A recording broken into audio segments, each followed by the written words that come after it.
opening of this game reminds me a bit of Barbarella, except without the ultra-hot Barbarella. Or Duran Duran. That's actually where the group Duran Duran got its name from, was Barbarella. And I'd much rather watch Barbarella than play this game. Cyborg Justice.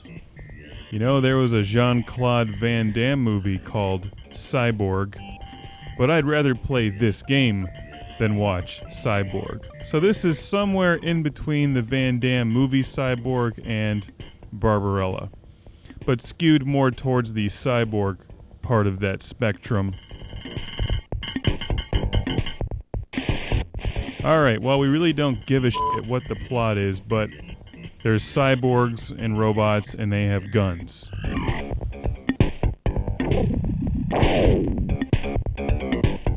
When I see packaging like this, I expect a fantastic game. I mean, just look at this. First of all, it's called Cyborg Justice. He's sawing off this robot's hand with a saw while crushing him in the chest with his foot, simultaneously shooting things. This is some of the greatest packaging artwork I've ever seen. And to really make things exciting, you can build 216 killer cyborgs. Not peace-loving, happy cyborgs, but killer cyborgs. Do you think that if Jean-Claude Van Damme, Steven Seagal, and David Heavener from Ragin' Cajun teamed up, that they would make the greatest movie ever made? It would be a lot like this game. They could just walk around monotonous, boring environments and beat people up using the exact same moves over and over again. The only difference would be that you couldn't swap Steven Seagal's head for Van Damme's. Sure, you can construct 216 different versions of killer cyborgs, but every one of them is going to walk exactly like Bender from Futurama.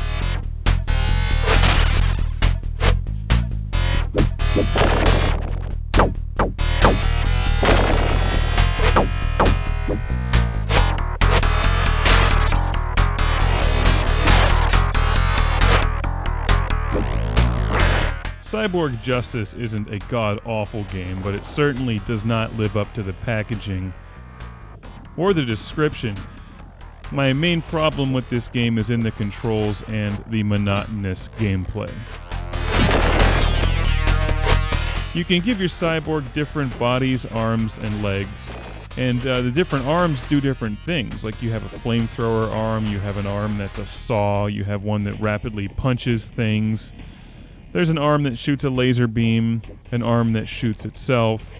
The legs are similar, you know, they do various things, make you move faster, jump higher. But it's difficult to use any of these special arm abilities because you have to double tap one of the buttons and then it activates the arm, but by the time your arm is activated, the enemies are already pounding the hell out of you. And on top of that, some of the special weapons on your arm do far less damage than just actually punching the bad guys, which requires only pushing the button once.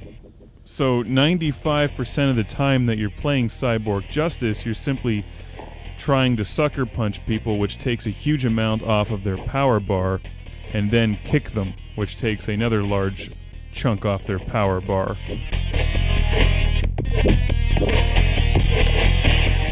The gameplay is similar to what you'd find in Streets of Rage, but far less interesting. The variety of characters is dull and unexciting. It's basically the different 216 versions of cyborgs. They all act more or less exactly the same. There's very little to get excited about in the backgrounds. We're watching the first two levels, and they're broken into 3 parts.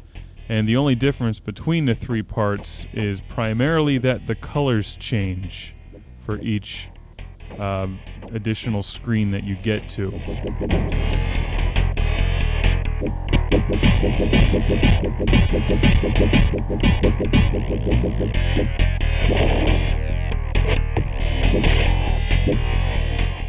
So you simply walk along this two-dimensional environment like Streets of Rage, fight a bunch of bad guys, and then your short bus comes along and takes you to the next level.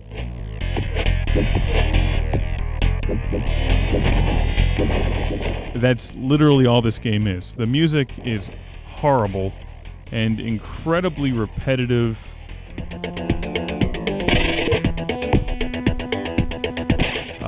They really could have done a much better job with this game. I think they could have just simply improved the controls, and it actually would have been quite interesting. If you could have used your flamethrower and laser beams more, I think that would have been a huge advantage, but they've made it so complicated that you simply can't. Also, sometimes you'll go to punch people or use an uppercut or something that you think that would do a lot of damage, but your arm goes right through the bad guy, never even touches them, and then they knock you down. You can rip off the bad guy's arms and throw them at them, and that is good. That's always a good thing. But it's very complicated and unclear exactly how to efficiently rip their arms off each time. You can also rip their arms off and replace their arms with your arms and get their special weapons that are also needlessly complicated and impractical to use in combat. And by needlessly complicated, I mean that you're fighting the enemy robots and you have to hold back away from them, push down on the A button twice or something, and then wait a moment while your arm activates itself to fire. And of course, in that time, you're already being attacked by them, which then deactivates your special move. But the controls are just very clumsy. And the easiest way to attack people is to come at them from an angle and just punch them. And then kick them. That's what I mean by efficient. One button push and an attack that actually hits them instead of going through them even though they're standing right in front of you. That would be like going to grab your hamburger and having your hand go right through the hamburger and then falling on your face. Like you just want to eat your fucking hamburger and you go to grab it, but instead of doing that, you have to actually back up twice, hold your leg, spin around, and then grab the hamburger with your left hand while pressing the C button the entire time with your small toe. Then you go to eat the hamburger and a missile comes flying out of the left side of the screen and hits you in the back anyway.